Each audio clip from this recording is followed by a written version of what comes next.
Good afternoon, everyone. My name is Lima. I'm an undergraduate student at UFBA, the Federal University of Bahia. I'm also a researcher at the iVision Lab. And today I'll talk a bit about our work, where we explore a bit the usage of foundation models for classifying glomerular lesions. But now I'll talk about a bit about the context and why this research matters. So, if you're a pathologist and you want to come up with a diagnosis for a particular kidney disease, you probably refer to glomerular lesions. Glomerulars are key structures for identifying kidney diseases and systemic conditions that may affect the whole organ. And this diagnosis process is very challenging and not very trivial. It requires a lot of expertise, and studies show that pathologists also do not reach a consensus in some diagnoses at times. That creates two main problems. First is that we have inconsistent diagnosis for some patients, and second, which is a cause of the first as well, is that it's very hard for us to give large label sets that traditional machine learning methods often rely on to perform well. So we need a method that does not rely on large amounts of label data to perform well in our test of classifying glomeruli. And foundation models over the last 2 years have been introduced in GRIL, specifically in the histopathology field. We have great state-of-the-art models that require little to no fine-tuning to perform well. So we came up with two leading questions for our research. First is, well, can we use those foundation models without fine-tuning them to capture specific medical image details, so that we can, and then we go to our second question, to train simple classifiers and those simple classifiers perform well against a trained CNN baseline over that specific task. So to do this, we gathered 4 foundation models, state-of-the-art histopathology foundation models, namely UNI, UNI2, FICAN, and FICAN V2, which are all vision transformers trained in vast amounts of data. They are all UNI model, which means they only accept one type of input, in this case, images. And for our data set, we used a private data set provided by Fiocruz, which contains around 7,000 images of glomeruli. Each image is contained in one of 6 classes, 5 of those of which are pathological, namely hypercellularity, membranous, ECDC, which is epithelial changes disease, crescent, and sclerosis. We also have multiple staining protocols in our dataset, which introduces variability in our data and provide clinically realistic results. In the image to your right, we have a relationship between classes and staining protocols. We have the classes in the columns and the staining protocols in the rows. We created an approach where we systematically evaluate and compare those foundation models to the baseline and among themselves by first preparing the data, where we got our data set, which was a multi-class classification problem, and we separated it into 6 different binary classification problems. This introduced a bit of class embellishment, but that we fixed applying some data augmentation techniques. At the second step, we used the data sets that was produced in the first step, and we passed through the foundation models with their weights frozen. That means no training happened.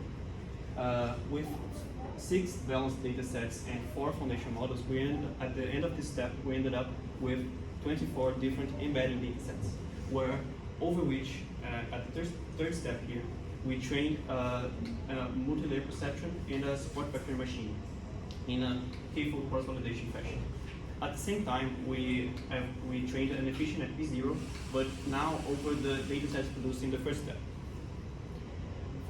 The k-fold cross-validation was repeated 4 times, varying k from 2 to 5 to get a more robust results. I'm sorry for the slides, it's because of the file mismatch. But from left to right, we have compiled, We have compiled the results gathered at each training from the method, from our approach. And from left to right, we have the number of folds used in the cross-validation step, the main class of the 1 versus all dataset, and the results achieved by the baseline in that specific scenario. At the top, we have the pairs of backbone and classifiers, SVM and MLP. And at the bottom here, it's a little unfocused, it's a little blurry, but we have the average difference of the results achieved by the combination of different foundation models and classifiers, and to the baseline. As you can see from this table, the UNI model was the best performant model, even surpassing its successor, the UNI 2, which took us by surprise. But this is likely due to the fact that in the pre-training phase, the authors introduced new data that disaligned the model with our specific task. And we can also see from this table that not all foundation models were equally efficient. The FICAN models achieved an average of minus 61 percentage points less than our baseline. And for further analysis, we came up with these 3 graphs, where in the y-axis we have the F1 score achieved by that graph, and in the x-axis we have the number of folds in each cross-validation run. And we can see from comparing these 3 graphs that the results achieved by the baseline, which is this image, are more unstable than the ones achieved by the foundation models. This is not surprising because since the foundation models did not train in our data, it never saw our data, it always gave kind of the same answer for every image they saw. If they saw the same image multiple times, they gave the same answer. While the efficient net, it depends on the fold selection because it trained on our data to understand and separate them. We can also see that this little class right here, this blue line, performed worse across all models because it's the nature of this disease, this sclerotic disease, is the destruction of some structures of the glomerular, and that takes away key indicators of the model that the model uses to classify. We also compared the 3 best performant models, which was the support vector machine trained over the UNI and UNI 2 embeddings.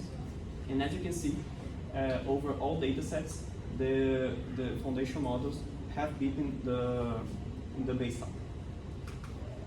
We also measured the computational performance of each model, and unsurprisingly, our baseline used less GPU memory on average, but what did surprise us is that it took more time during prediction. And this is likely due to the fact that the baseline and the foundation models were implemented in different ways, optimized in different ways as well. So that surprised us. So what can we conclude from this? Well, first, we saw that simple classifiers trained over embeddings produced by the foundation models, even though we did not fine-tune our foundation models in our specific task, achieved some good results when compared to the baseline of the CNN that was task-specific. Secondly, foundation models proved themselves to be promising feature extractions in natural pathology, and they may be applicable to other histopathology tasks as well. For future work, we aim to introduce some strategies to enhance the resilience of the foundation models to clinical heterogeneity. For example, we aim to adapt the domain of the foundation models by introducing fine-tuning strategies and introduce a large and more diverse corpora for the foundation models to better understand the tasks they are doing. I thank you all, and I'm happy to take questions. Thank you, David.